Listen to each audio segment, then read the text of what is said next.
I think we're live, but it's We just are. you. Yep. Excellent. Okay, well, happy Sunday.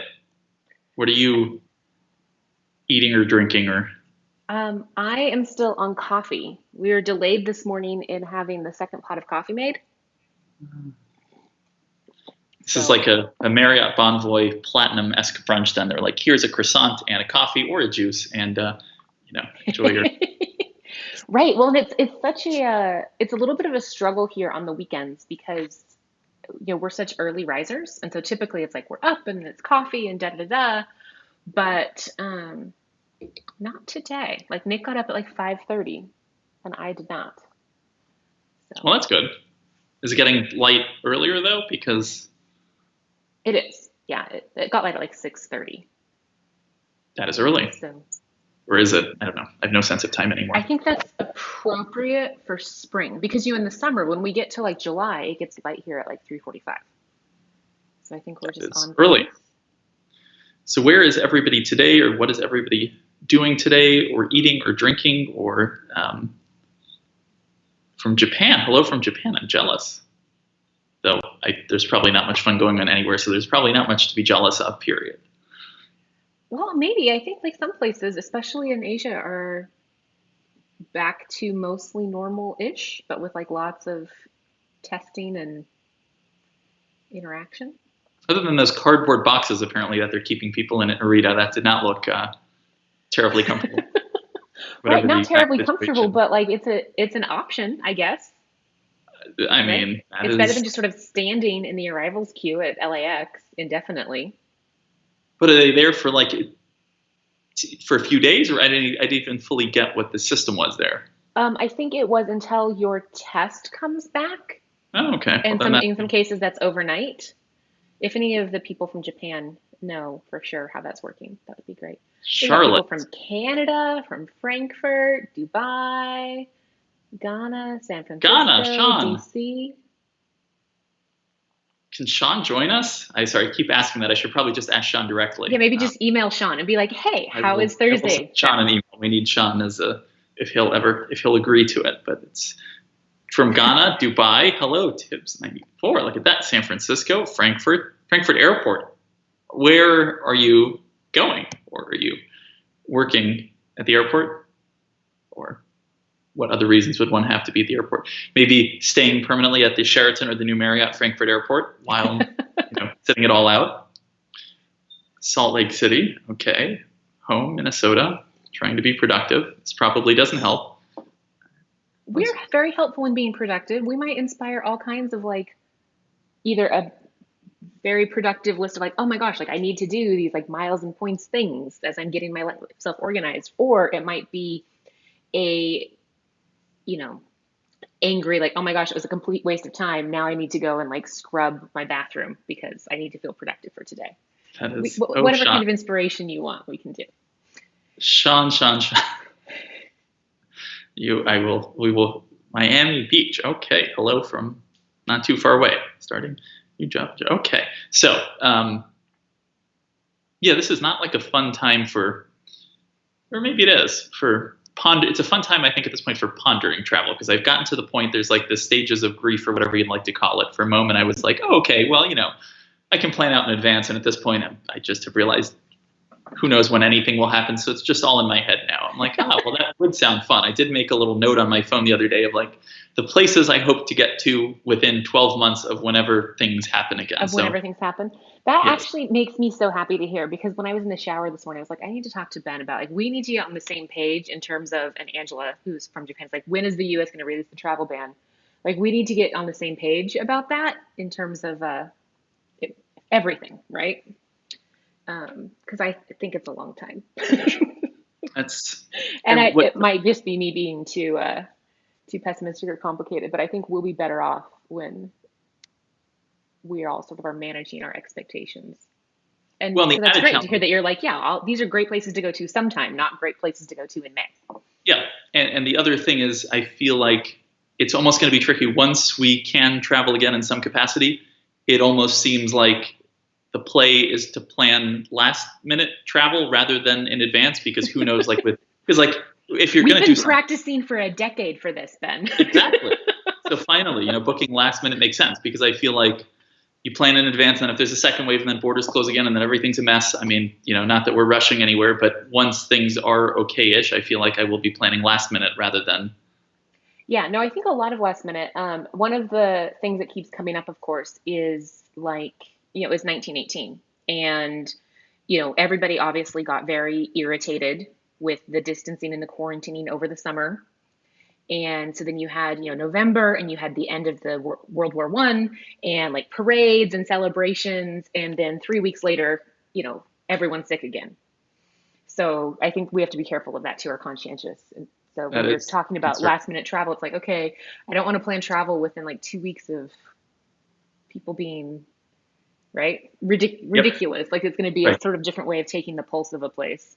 Yes. No, that is true. That is okay. So John Kay raised an interesting point. Do you think we will actually see Cathay's new first class, and what do you think they will do hard product wise? So obviously there are bigger problems in the world right now, but one thing that does make me sad in the shift we've seen is, we're not probably going to see as many new planes as we did in the past. And in the case of American Airlines, like that's not a big deal because their new planes are worse than Delta's very old planes. Like they're intentionally making them terrible. But from a product perspective, which again is not the biggest problem in the world right now, it's kind of sad because I feel like the 777X might not be a thing soon, or maybe I don't want to say at all, but not in the next several years. So there goes Cathay Pacific's new first class potentially. There goes Lufthansa's new business class. Let's see with Singapore and Emirates.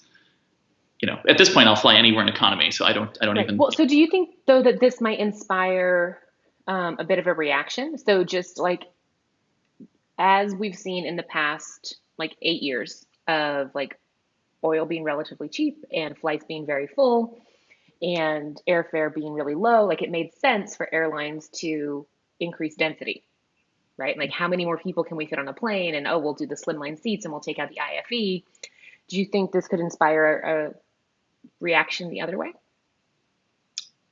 It sounds nice, but I highly doubt it because it Well, I is don't kind know. of the Like whole, it's like the concept of, oh yeah, we need social distancing on planes. Okay, actually put seats 6 feet apart, and then we'll see, how the economics of flying work out. Yeah, it's a good question. I mean, I think it would be nice, but in a way, I hope that the industry is not fundamentally altered too much long term well, because we talked about because this a couple weeks ago. Like, does it become a better argument for a plane like the A380? And be like, do you really need to have a New York London flight every 15 minutes? as far Or as do we airlines are want concerned, to, yeah, yeah. I mean, New York to London is what the most profit or the highest revenue air market in the world. Yet there's not a single airline that flies an A380 from New York to yeah. London. So that's pretty telling of how it all works. Meanwhile, Dubai, London, you have what 10 Emirates A380s a day and a 777 or two to Stansted. So that's Right. Well, because quite everyone's different going to strategies. Stansted. That's very important. Be nice, but Uh, we'll see. That's so logistically, Brian is asking if an airline says they'll only refund them after 5 months for an involuntary cancellation, is it time for a chargeback? The airline is SAS. you should try. Whether or not that actually happens successfully is a different story. I mean, you are entitled, it sounds like, to a refund, but a lot of times credit card issuers at this point are taking their time making decisions, or in some cases even siding with the credit card companies. Like we've heard that with Amex and Air France. So we will Yeah, well, that see. was Amex Europe. And yeah, not here, Yeah, not but Amex US. Yeah, and definitely, so you could do a chargeback and you can also file a complaint with the DOT. And what is the European regulator? European Commission 261. I mean, but they're Yeah, taking. I'll see if I can find the link and I'll paste it in here. We've had some success with that with TAP, with Points Pros, is like when they got notification from the European equivalent of the DOT that a complaint had been filed, they were like, oh, never mind. Here's your refund. I'm very sorry. But they didn't Yep. care about the DOT. They were concerned about the European regulator. I feel like they're taking their time at this point here in the U.S. Like I filed this with LATAM because I was supposed to go to Peru, and my flights within Peru got canceled, and there was literally no way to get a hold of the airline. Like I tried every method possible, and I was like, okay, well, I didn't take the flights, and they didn't operate, and I felt like that was the only option at that point. But I don't Yeah, know I've what had the same thing nothing for has my happened. flights to Cuba. Like Delta canceled the flight. I submitted the refund request online because the flight was canceled by them, and I don't want to be that person calling. And I haven't heard anything back. No refunds. Hmm. Granted, they were like $68 flights, because it was just with Miami, Cuba is all that I purchased. So I mean, nowadays $68 is a lot for a fare because you can fly cross country for $16. So right, so it's like at least four grand but on top. if I were out, thousands of dollars for an international ticket, I would be much more aggressive about it. Right now, I'm just letting it ride. That's a good question. Sorry if it gets noisy. My husband is doing all the yard work. He's very cute about it. He's mowing the lawn. He's very excited. It is one thing, like having this much yard is generally really annoying. And when we travel a ton, it's super inconvenient.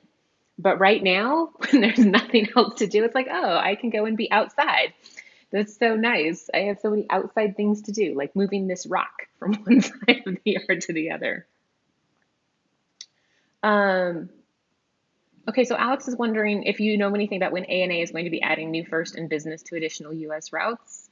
I guess subtract COVID from that calculus. Yes, we don't know because for those of you who don't know, ANA has a great new first and business class, which was both on some newly delivered 777s and they also reconfigured some existing planes.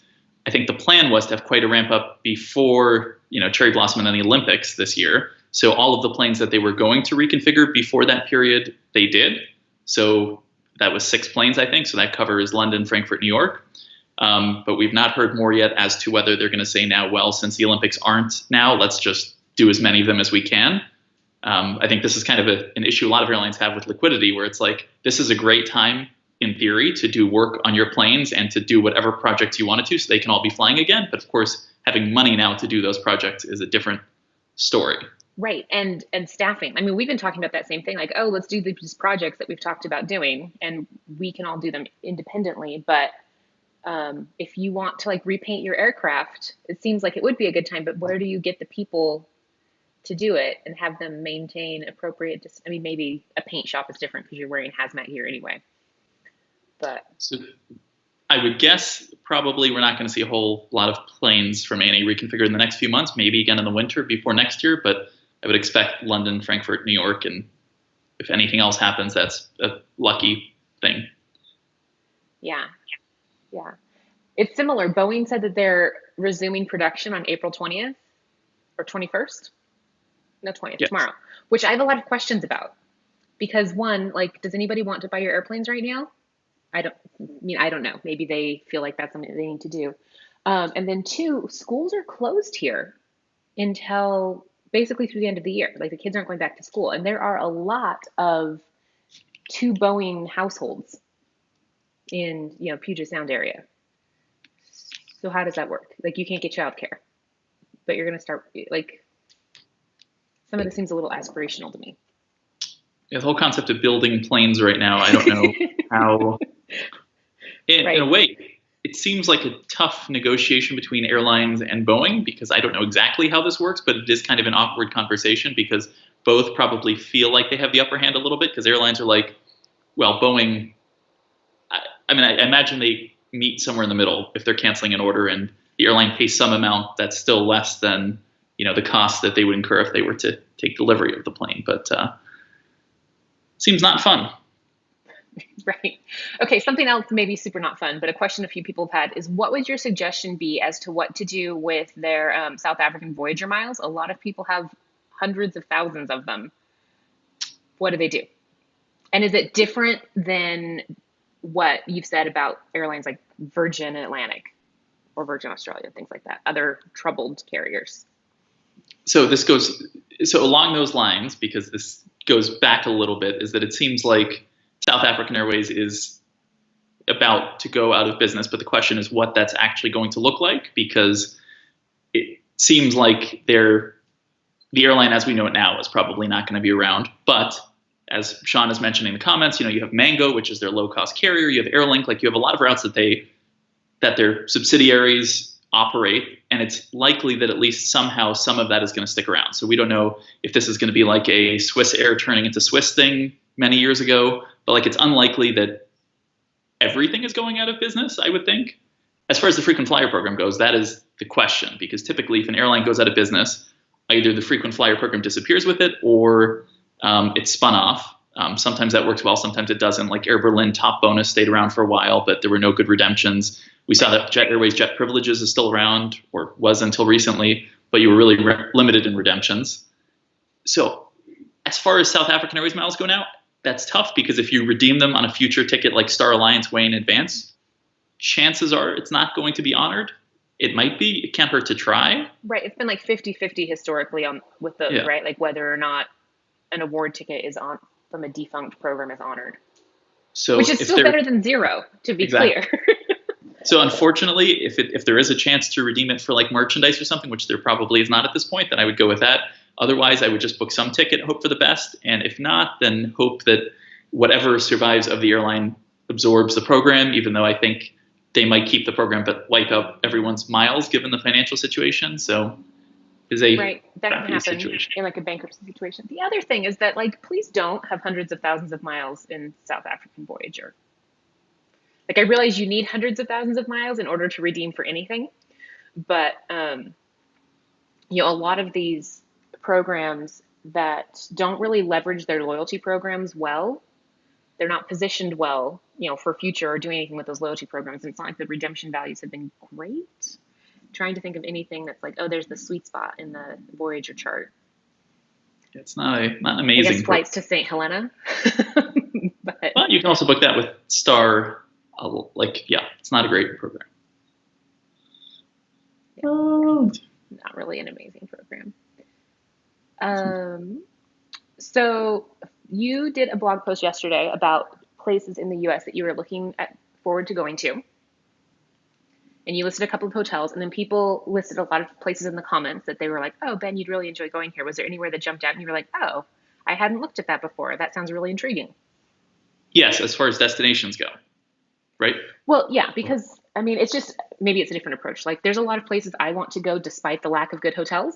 Right. So there were, like I spent so many years trying to travel abroad rather than in the U.S., and I guess that worked out well because at some point I think we'll be able to travel in the U.S., but maybe not abroad. So, but I feel like there's a lot of things in my head that are just like bucket list items, like the Grand Canyon. I'm sure is amazing that I actually want to see because that seems to be everybody says it's incredible. Mount Rushmore, I don't know why I was interested in that, but there's something about it that seems like I think it's not actually as big as I picture like a thing the size of Mount Everest with presidents' heads on it, but I don't think that's what it is. No, it's not that big. But people, and it's sort of like very controversial. So I think that people who said people, if you're going to go to Mount Rushmore, you have to go like and allow enough time to get yourself the context of like why so that was it was done and why it's controversial and that was what pleasantly surprised me. I guess I was then Googling, I forgot the names of all the places, but that are within driving-ish distance. What is it called? The Badlands? Yes. So all of that looks beautiful. And the Devil's something or another. Mm-hmm. So all of that. Have you been to Mount Rushmore? I have not because, one, it's a logistical cluster. So we've talked about it being a trip that we want to do because it's, when you talk about going to all 50 states, like those ones in the middle are, require commitment if you actually want to see what's nice about them because it requires, some time to get through. Like you want to have time to go into the Badlands and to hike and things like that. And I've been to all the national parks and I think all the national monuments west of the Rockies, not because I was aspiring to that, but that's what happens when you're a child. Like you get taken places, right? And we did a few like RV and camping trips because it's a really economical way to have a family vacation. If you have, like preteen kids, once you have teenagers, it's a long time in the car. But there's a lot of those places that are really beautiful, and I think you guys would really enjoy, like amazing hiking and. It looks beautiful, and so that's. Would you consider like getting into like camping or glamping or some of these people who are like, have you considered going the RV route? RV, I would be open to. That's not a terrible option, especially if there's no decent hotel options otherwise. Then I guess why not? But, well, it's actually something we've been talking about that I think might be super popular this summer and next summer, because if you can effectively continue social distancing in your RV, right? Like if it's well cleaned ahead of time, so you're not having to like, oh, the last person who rented this had coronavirus, but then like you have your food, you don't have to worry about like, are the restaurants closed? You have you have options. There are just a lot of logistics to it. Like, can't cook to begin with, let alone in an RV. And It's the same. hmm, It's the same. yeah, Like you're gonna rent a big RV. Like I'm more concerned about you driving the RV and your exactly. Well, then I ability was to going live to say, within in it. driving it seems not particularly fun. And but Right. Well, and I think it might be something that would be fun with a group then, because then you have like multiple people who can drive. It sort of you're rotates sharing an around. RV with many people, which just seems, you know, that seems like going to a parade, which is just a lot of people, Not or necessarily. a sporting event. So Yeah. I think I'm okay. I'll stay home. But Yeah. I don't know who was mad at us for not being politically correct, but I'm sorry. Good morning. Glad you're here. wait, is that sarcasm or not? Are we being politically correct or not? And I don't about even know what? what we were talking about, where it was like, here we go with the political correctness, but like, I mean, I don't know. Good morning. See, exactly. Driving an RV to the middle of nowhere and cooking in a tiny kitchen sounds depressing to me. See, that's kind of how I'm, Yeah, I mean, it just depends. I love camping. I don't like the logistics associated with camping, but I love like waking up and just it's quiet and you're out just in nature, which I love doing anyway. And then you just take your whole day and you can hike and relax, and there's no, cars or people or, expectations. It's really nice. fair. And it's not like, you're going to be cooking anything amazing at home. What difference does it make? Like for somebody who has like a chef's kitchen, if I'm cooking while camping, it's very different. But I think for you, it's the same. You're making salad, so it's fine. Okay, this is a fun question. What was your favorite meal that you had on a flight and why? You first.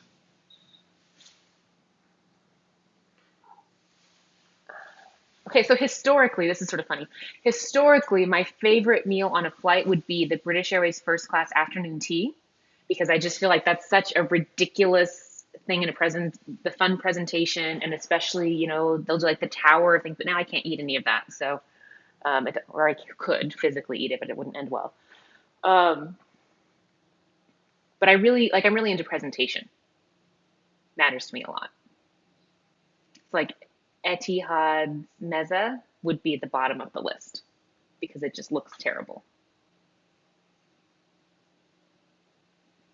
And But so back to the question as to your favorite meal. well, it's hard to say like overall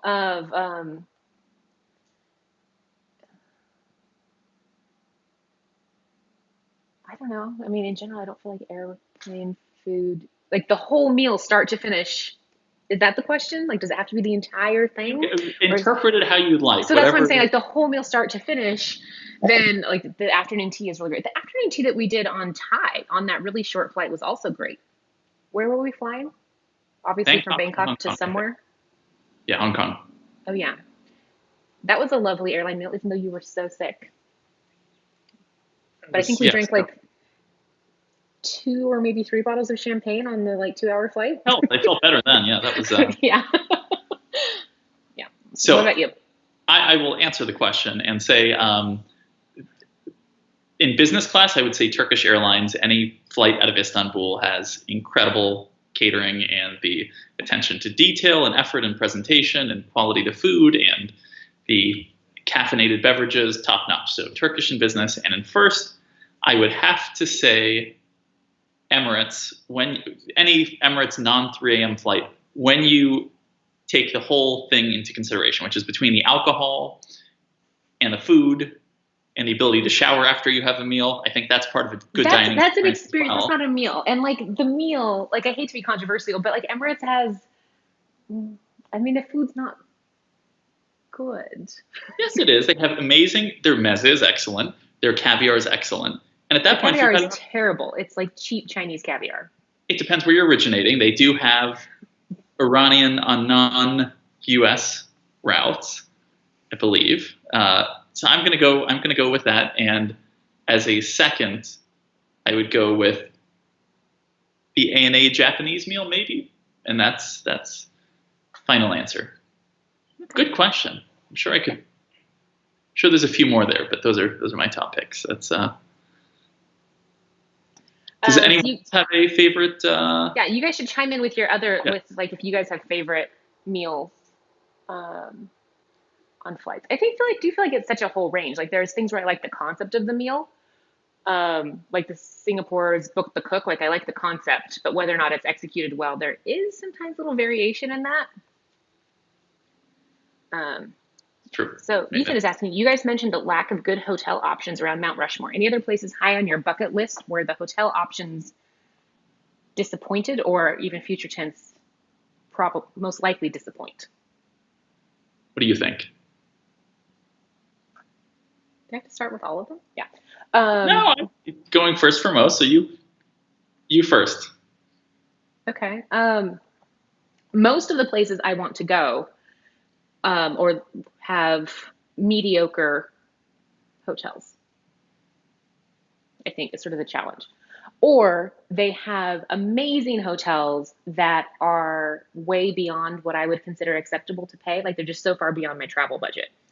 So, like the California coast, for example, in Southern California, like there's not really anywhere where you can go and be like, I'm going to have a California beach vacation and stay at a really nice hotel that's like a luxury experience that doesn't feel like a resort factory. Like there's one or two, maybe, but like even like being in San Diego, there were amazing beaches, no nice hotels on the beach. Like there's nice hotels inland and you drive to the beach.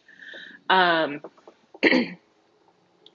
Trying to think of other places where it's like, wow, the hotel scene here is pretty grim, but that's not insulting. I mean, that is true in general. That the closer you are to like a major financial hub or whatever, whether it's LA or New York or San Francisco, like the more expensive it is and the less good it is. Even just any hotel, yeah, in Southern California, or when you think of the Caribbean versus parts of Asia, like, just because it's so close to New York or a few hour Right. flight, you pay an outrageous amount and it's probably not as good as you would get on the other side of the world. That is true. Right. Uh, Um, yeah, I think there's a lot of that, especially, a lot of the types of places that I enjoy going just because there's different reasons why I like to travel. Jordan, like almost the entire country, the hotel scene is, let's just say, not aspirational. And it doesn't need to be. It's like it's not a super wealthy country. There's nice hotels in Amman, and there are some nice hotels along the Dead Sea, and like some nice hotels in Aqaba, but they're not like, they're probably Caribbean standard for those resorts mhm. for the most part, versus if you were looking for something more polished and luxurious. But I loved it. It's probably the best trip we've ever taken, even though the hotels were. I mean, the Marriott in Petra feels amazing if you've spent the previous like 5 nights either camping or staying at local hotels or eco lodges. So, that's and I think it's a category 3 Marriott.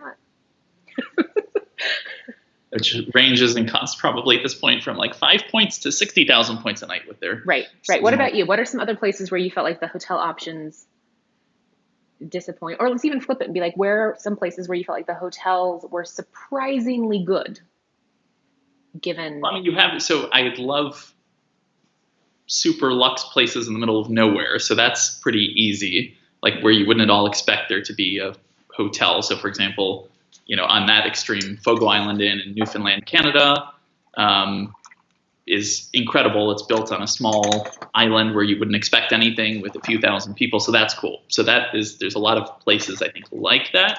The question is reversing it, places where the hotels are not that good. And I'm thinking, and I don't know, I feel like Right, because you would never go to a place where the hotels aren't that good. what if I see a lot of places? Like, okay, the Grand Canyon, for example. I don't believe that. I'd love to go to the Grand Canyon, but I don't believe the Grand Canyon has any good accommodation options. No, but I think you have to think about like what you want to do in terms of seeing the Grand Canyon. Like you could go and you could stay in Sedona and spend some time. You could be like the people who stay in Vegas and then drive out to the Grand Canyon for like 5 minutes to stand out on the ledge and be like, "Yep, Grand Canyon, I've seen it." But like you guys would love doing some of the more complicated hiking in the Grand But Canyon. is And there there's, like a hotel nearby that is like so that you can go very early? I mean, it's massive. You realize, like the Grand. That's why it's the Grand. So it's Right, but I thought like all the hotels are like an hour plus drive away. Like I thought there was nothing actually pretty much near. because of just where the canyon is in relation to where like the preserve is around it. So, you are limited in that way, but you just have to, start to plan out. Like there's beautiful things that just take some time to go and see. But, and that's just the thing. It's really interesting because I think there's a lot of places that get over touristed because they have a certain caliber of hotel, Probably true. and that becomes like a driving factor. Like Luang Prabang has way too many tourists compared to what it actually has to offer and what is sustainable for a town that size. But they have really nice hotels and like boutiques, and there's just a whole range. Versus there's other parts of Laos that are probably beautiful and would provide amazing experiences, and you get a much stronger sense of the culture maybe, but there aren't, nice enough hotels to attract uh, people with that much disposable income to be going to more off the beaten path places. Holiday Inn Express to Sion is 10 minutes. Look that up. Yeah. But that's like from one section of the Grand Canyon. So like camping, and that's, camping is the best way to do the Grand Canyon. And you guys would probably love doing some like the multi-day hikes that you can do in the Grand Canyon. And by you guys, I mean Ford. And you would go along because you love him. This is a nice looking Holiday Inn Express. Yeah. I'm in. Yeah. I mean, I think camping's going to be big again. And I grew up doing a lot of camping because it was cheap, but it is pretty lovely. Um, People are saying hi. Sorry, I missed a bunch of comments as we were talking about hotels. Um,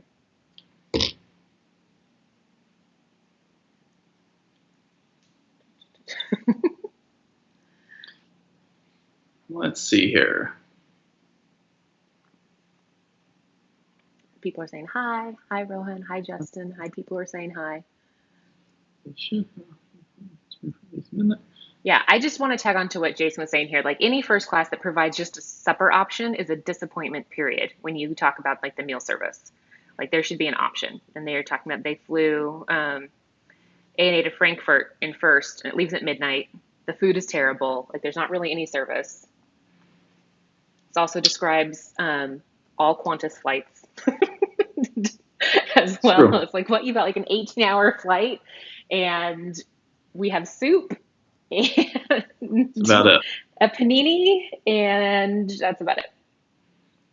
Shout Yeah. out to Cathay Pacific for that, though, because I think Cathay Pacific is the only airline. I don't like their meal service particularly to begin with, but at least they have the same meal whether you depart at 1 a.m. or 1 p.m. So given that it's a 15-hour flight, that's how it should be. So they're doing it right. Yeah. Pros and cons to that. Like I always find that odd. The way that airlines decide what their catering should be, that's one of those, like, I would love to be in the room. Like we did Royal Air Morocco last month, and it leaves at 11 p.m. from Dulles, like 10:55 or something like that. So it's like 11 p.m. and they're all prepared to do like a full meal service, which took for flipping ever. It was almost 3 hours. Keep in mind, for people who don't necessarily have this context in their head, Dulles to Casablanca is like a 6-hour flight. It's shockingly short given where it feels like it should be on the map. And then they had a breakfast service that they started 2 hours before landing. So there was only 1 hour of the flight ultimately where there was not meal service actively happening. And it was breakfast, but then you land, it wasn't really the time to have dinner at 11 p.m. And it's like, could you have done a light meal on boarding and then had a more involved breakfast or something? Would you rather see airlines have no service if it's like, for example, a 6-hour overnight leaving at 11 p.m., like most people want to sleep. So would you rather have zero service and just lights off the whole time? So I feel like Virgin Atlantic, when they used to have the 7.4s, did this better than anyone because they basically said if you book upstairs in business class, that's a sleeping cabin. Like you get your tray or you get your meal in a sack as you board, and there is no service upstairs for dinner. You sleep. And like that's really key. Like you have to have like some tribal allegiance with everybody else because I would love on a short flight like that to just get on board and sleep right away. But if there's even one person in the cabin clanking their silverware, like it's not going to happen. Even if you put earplugs in, like that just cuts through. That is the issue with dine on demand, especially on like Qatar. As much as I like it, there's somebody always eating, and you constantly hear the oven opening and closing, and the smell and the sound of people eating. A blessing and a curse. Yeah, I agree. But then somebody's chiming out like a lot of Emirates really long flights leave at like 2 or 3 a.m. from Dubai and they serve dinner. But it's dine on demand, and if it's a 15-hour flight, then you have dinner at a normal time. Yeah. They don't tell you when to eat. Like you can also do breakfast. Right. And I think a lot of that, it depends on, there's a difference in eastbound versus westbound, I would think. Yes. So I'm thinking Because, ultra long haul. well, so like some of those flights that leave, like Dubai, LA It's 8 is one a.m. of those. It leaves at like 4 or 5, doesn't it? 8 a.m., 1 p.m. Unless Oh they yeah, change yeah. It's it. the 8 a.m. So the 8 a.m. So you think of that like 8 a.m. You've gotten up very early because that airport's massive. So either you're connecting and you did like a red eye, like we both did it from we did like the Milan to Dubai red eye, right? Mhm. And you like stumble through the airport and you get on the plane, and like really you just want to go back to bed, but Mhm. it's also dinner time in LA. You know, so it's like with something like that where there's a little bit of flexibility, you want to think about what is happening where you arrive. I feel like that's personally my best way for dealing with the time adjustments is the combination of keeping the windows open if it's daytime and as soon as you get on the plane thinking about what you'd be doing at the time of where you landed.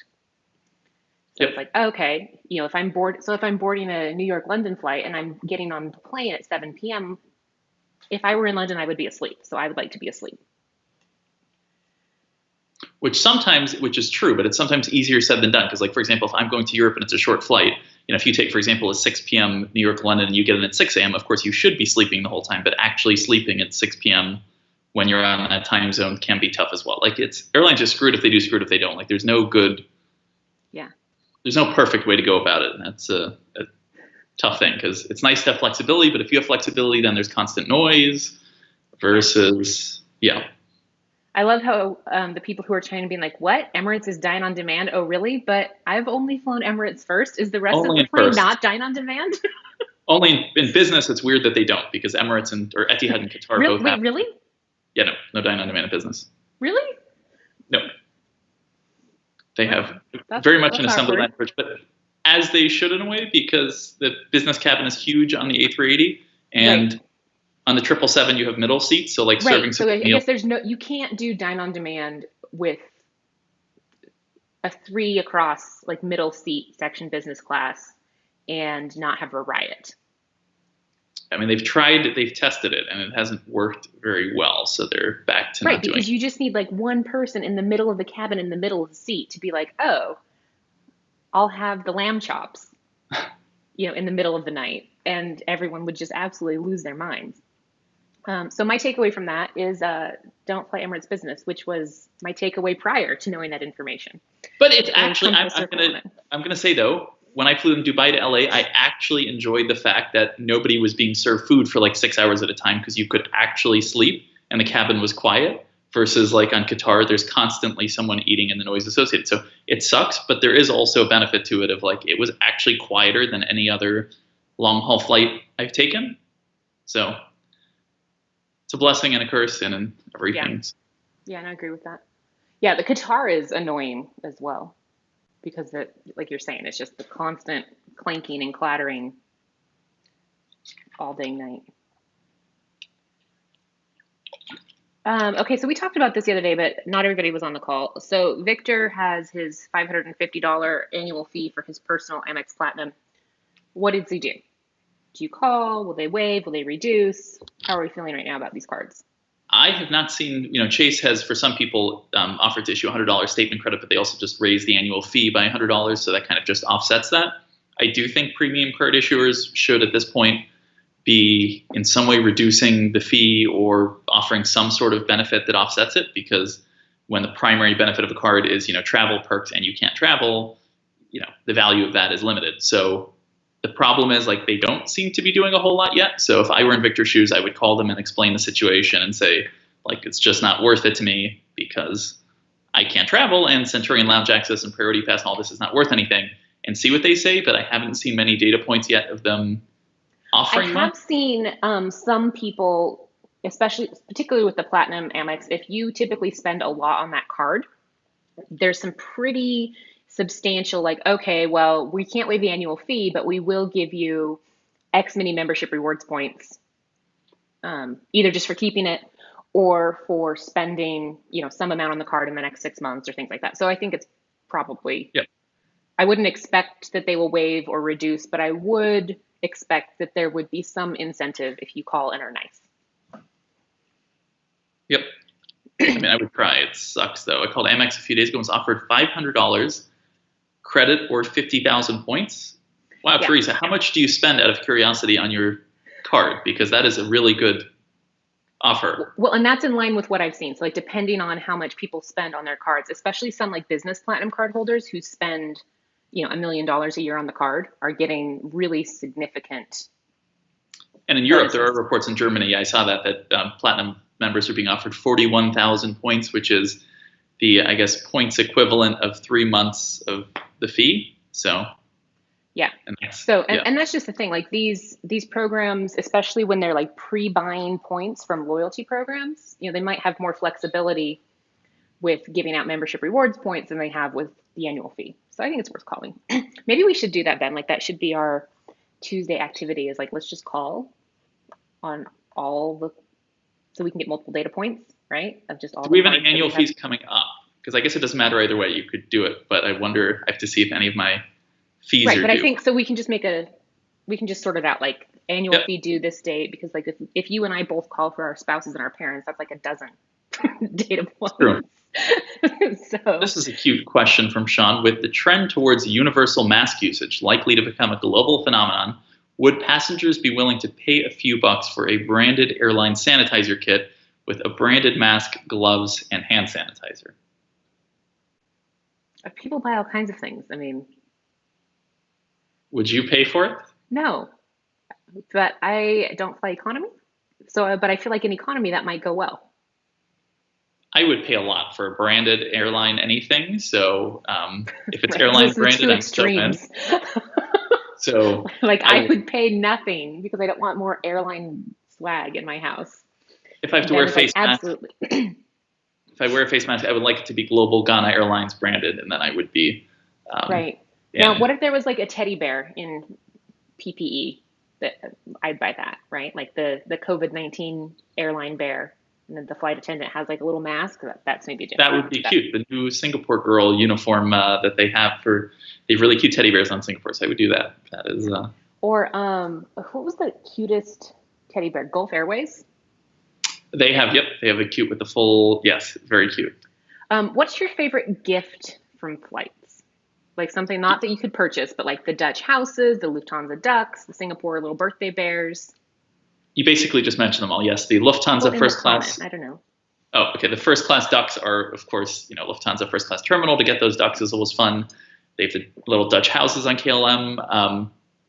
Asiana, it's so random in first class, which they don't have anymore. They would always give you a gift at the end of the flight, but it almost felt like something that they just got on clearance somewhere because Right. It was like a they're like, dollar store. yeah, they're like, do you want this like random tote bag, or do you want like a basketball, or do you want like chopsticks? It was like Right. Or like a the most shower caddy. random. Why not? It was incredibly random. So not them. What other airlines do gifts? What airlines? Some airlines give out chocolate, but like good chocolate, and not Swiss and not American or whatever, or Polaris. Some airline gives a really nice Who was it? Not so long ago. I mean, Emirates does like the little tiny boxes of chocolates. Yeah, that doesn't count. Air That's France did chocolate bars. They were nice chocolates. They just weren't truffles. Um, there was someone else I flew recently where I was like, I wish that rather than giving out those sort of like mediocre Godiva chocolates, the Emirates would just give you more dates that you could take with you, to be honest. Because the dates with the almonds inside, those are excellent. Does that count? Could you take that with you, or does that count as something? Because I would love it. Would be very cute if they gave you like that box that because they have like a pretty Emirates box with dates. That would be Right. I a think they very probably nice have to be deal. packaged for export. But I feel Okay. like that's something that they could handle the logistics of if they, were so inspired. So Brandon says the Japan Airlines first class mug. Exactly. That's my favorite, but that's not actually supposed to be given out. That's just either given out if you ask nicely or if you just take it, borrow it, whatever you'd like to call it. But that is my favorite airline thing I have in my home. So Yeah. I do like the Dutch houses, but then the problem is that you have to fly KLM to get the houses, which wouldn't be such a problem if it didn't involve like engaging with Schiphol. And I just hate that airport. Like it is my least favorite airport in Europe, really, hands worse. Hold down. on, worse than Frankfurt and worse than Heathrow. Yes, because the difference is that Frankfurt is massive, but the wayfinding is good. Like it's well signed, it's well organized. You know where you need to go. They also have moving sidewalks, so people can get where they need to go. And it's mostly populated by Germans who walk through the airport at an appropriate speed. And they don't force you through like duty free and unnecessary shopping and food court areas at every opportunity, which Heathrow does. Like you can't, even if you go through like the private security queue for Virgin Atlantic, you still get dumped in duty free. But then it's okay, right? Because it's just you can get through it pretty quickly. Um, yeah, connecting, and also like the airport's far from everything. It's not convenient. It's so funny because every time I've flown through there, it was like not terrible compared to most times at Heathrow where I'm just livid, or Frankfurt Right, or but see, Paris, but which is to Heathrow, me the like the most. thing is, like it's not like Heathrow is necessarily pleasant to connect in, but it is really good wayfinding. Like it's well signed. You're not going to get lost. Versus like try and You're find not going to get the lost. You're going to spend an hour waiting for a bus that's going to drive you for 20 minutes to somewhere that like should be an easy connection, and then get right, yelled at for. but the flip side is if you are not transiting at Heathrow and not transiting at Frankfurt, but you're just arriving and then departing, it's very efficient. Like you acknowledging you're going to the terminal you need to get Yeah, to, like the terminals yeah. aren't massive. Like none of that is true for Schiphol. It's just ridiculous. It's huge. Exactly. Kai sums it up nicely. It's like walk, walk, walk, walk, walk, no moving sidewalks. Am I still in the Netherlands or have I made it to France by now? The only thing I remember being negative about Amsterdam is the fact that one of the runways is like basically in another country. So you taxi out, and Yeah. there's that one runway that the plane has to go far. But Yeah. And then like the arrival call is just, yeah, I hate that airport. And it's always really hot, which is my number one airport pet peeve. Like it Rohan, shouldn't be that's hot. Tiffany. Do you also enjoy Manila and Beirut? That's a good. Uh, yeah, those are actually probably the worst. I'm trying to think of the worst airports globally. Why airport consulting? Why is an airport that offers consulting for airport? Worst. That's true. That's it. Yeah. Okay. What are the other good? Thoughts on LATAM's new business class? I know you were excited to be flying that, and now you're not flying it.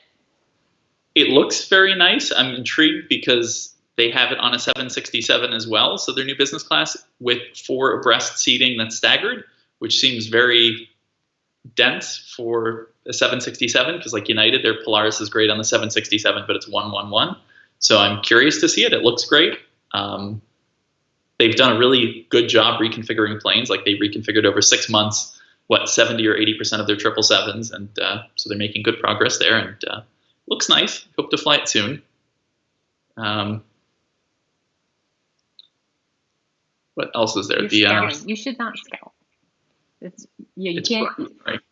It's that whole like you're going to be 30, you're going to get wrinkles. Like less I, scowling, less scowling at the comments. Interesting. For Teresa, by the way, it's a Charles Schwab Amex. I wonder if that's just a different. They have different ways they go about rewarding people. So I wonder if that has to do with it.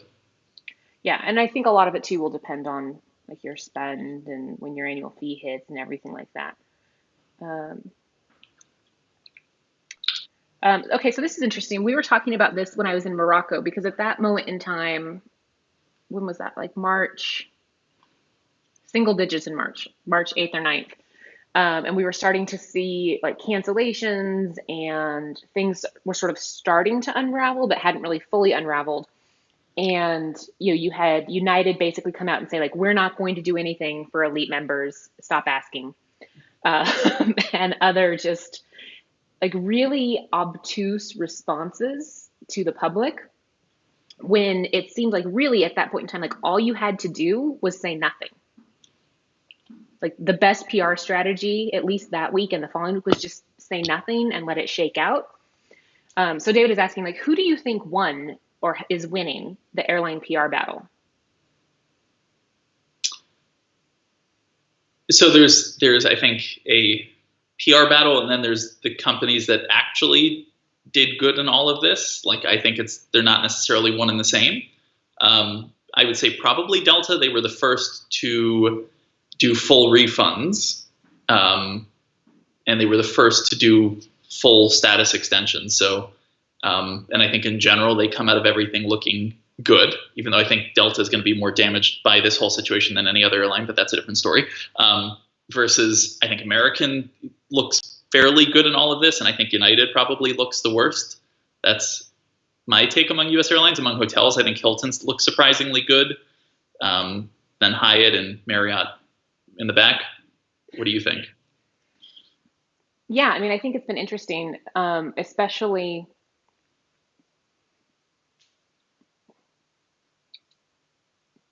yeah, like this is just, we were talking about this a little bit on Thursday on the happy hour. Like the most important thing that you can do for brand safety is to not be a jerk to your customers right now.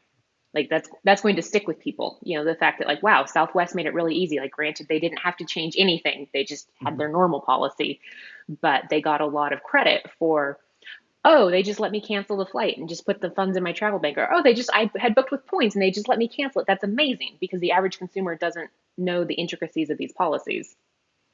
That's an interesting point because I don't even think about Southwest in this context. And I wonder if they properly sort of milk the fact like they should almost have an ad campaign. Hey, this is what we're always like, because this is actually like the perfect chance for them to make that point because they always have this policy. So that seems like a great middle finger to other airlines that I'm not sure they exploited it properly.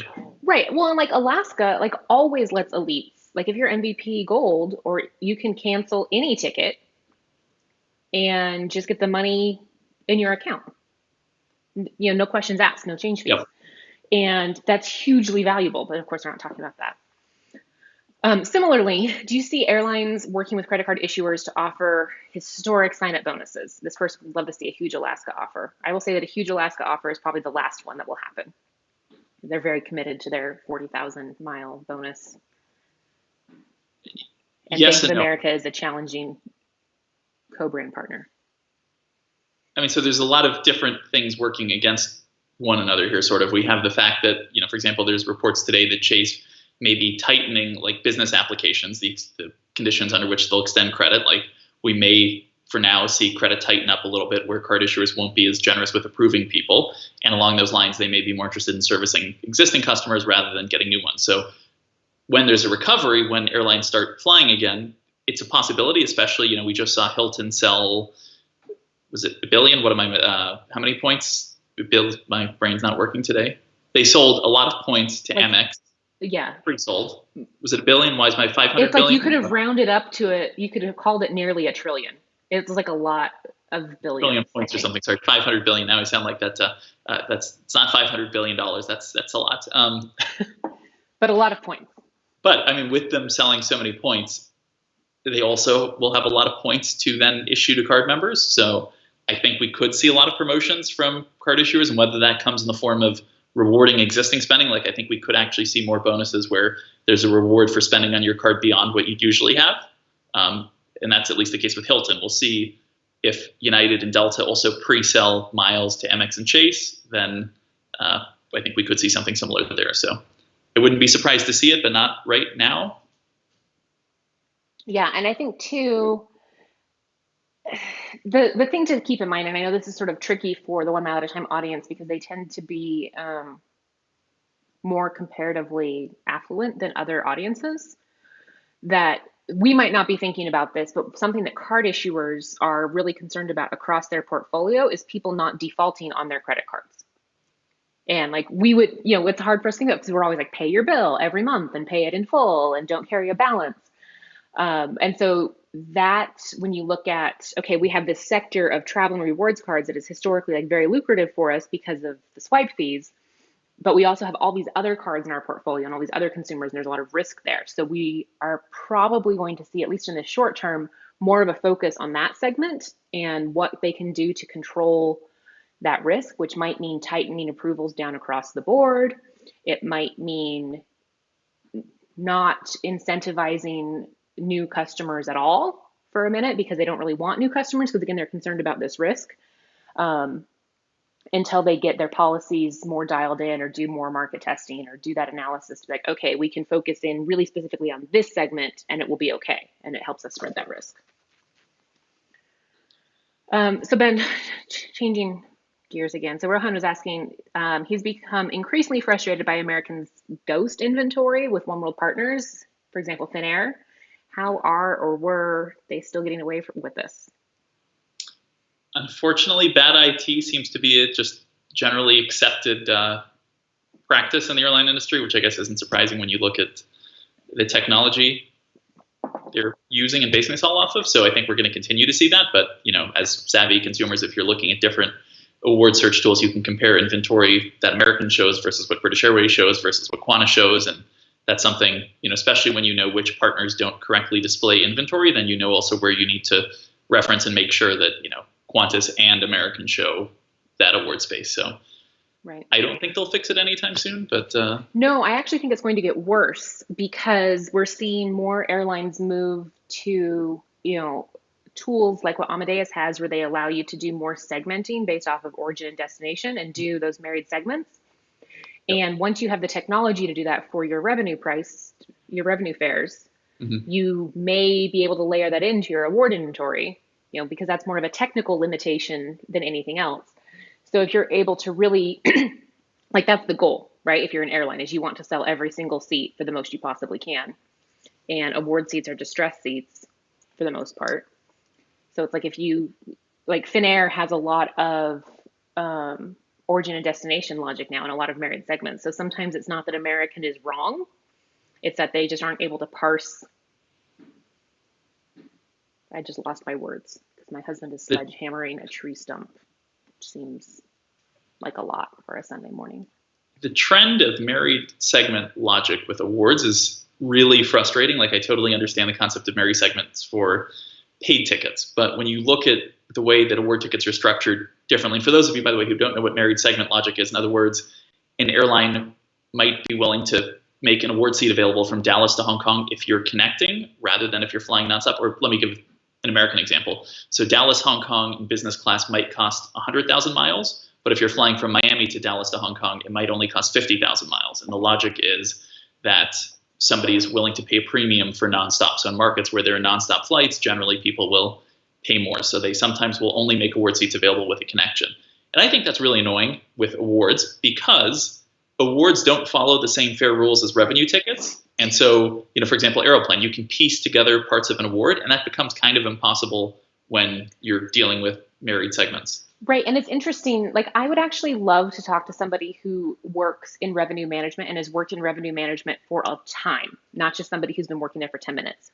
Because I suspect, I have nothing to base this on. This is just me suspecting, having interacted with humans in the world, that the application of this intense revenue fare logic to award seats is laziness, not a strategy. It's we set the rules in the computer, like this is the algorithm, copy paste across all fare buckets, including award seats, rather than thinking, wow, we have a loyalty program and we could actually use our loyalty program to like fill seats if we applied a different strategy to it.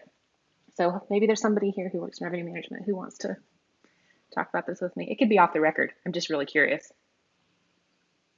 Rohan, yes, that's true. That's an interesting one. Yeah, let's do a couple more, and then yeah. Will we see cheaper first and business class fares once, on the other end of this, in order to boost revenue? Airlines have, for the most part, gotten much better about pricing first and business class when you compare it to, 10 years ago when airlines would charge $2,000 round trip for a transcon and first. Almost nobody would pay, and then it would be full of upgraders, rather than we've continued to see the trend of airlines selling more and more seats. So I think we've already seen that. We're going to continue to see that. So I don't think the trend is going to get that we're going to see significantly lower fares. I think we already have, and they're doing a good job for the most part of separating out the market of business travelers versus leisure travelers. Unlike this married segment stuff with Award, I think they do a good job with that. So I don't think we'll see much lower fares, but let's see how the recovery goes. Yeah, no, I'd agree. And I think we'll also see, once airlines sort of figure things out, which is interesting because I feel like this bailout money sort of provides a disincentive to actually figure things out in a more efficient way. Like, this is not a 3-month problem. This is a longer problem because you can't, no one's going to want to fly unless they feel safe to fly. And we're not solving for that currently. So, whatever. I saw that Frontier asked for permission to stop flying to Spokane, which I think is fine.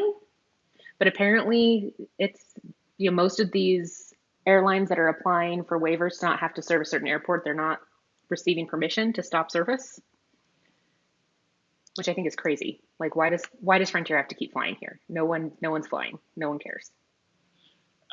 Which I agree with. I think it was stupid to begin with that the condition of getting the aid was continuing to fly to everywhere they fly to. At the same time, it seems really weird to me to accept the aid and then a day later be like, oh yeah, just one of the main conditions. We actually would not like to follow that. I agree, it's silly. It was a silly condition, but the whole thing, it's like, speaking of which airline comes out of this looking good versus bad, like United, beyond just how they've treated customers, I'm really off-put by the fact that the day they get their aid, they're like, just, we're going to be laying off people basically on October 1st. And they keep iterating that. That has to be so bad for morale that they're constantly, I appreciate that they're being maybe more honest than Doug Parker, who's like, oh yeah, this is more than enough. We're going to be fine. But I think it's such bad messaging to. Right. Well, and it's also they have Scott Kirby there, who, if nothing else, is very good at math. Right. And has probably done those projections and announced and been like, listen, we're not going to have an airline if this continues to December, so we might as well start messaging that. Yeah, that's maybe Thursday. We'll talk about airline bailouts and opinions on that. Yeah, it seems like a cocktail conversation, not a brunch conversation. Yes, that's will airlines remove fuel surcharges with oil prices lower? Hell no. I mean, airlines don't. Cathay Pacific did. That's one example of an airline that did, but there's no logic to fuel surcharges. They add them when oil prices are high, and then they keep them forever, no matter how low they are. They could be paying airlines to put, to fuel their planes, and they would still have fuel surcharges. So, unfortunately, I don't see that changing too much. That's. I'm going to be contacting Sean's people. We can have him maybe or. Yeah. Oh, okay. Well, this flew by. It's already 2 something. So thank you guys for joining us, and we will be back on Thursday. Yes. And Tiffany, what is it? You can hit the bell on the YouTube channel to get reminded when we have. I haven't scheduled the next one yet, but you can hit the bell, and in general, you'll get a reminder then when we go live. But thank you guys for joining us, and have a nice Sunday, and whatever people. Stay safe. What else we can do. Bye. All right, bye.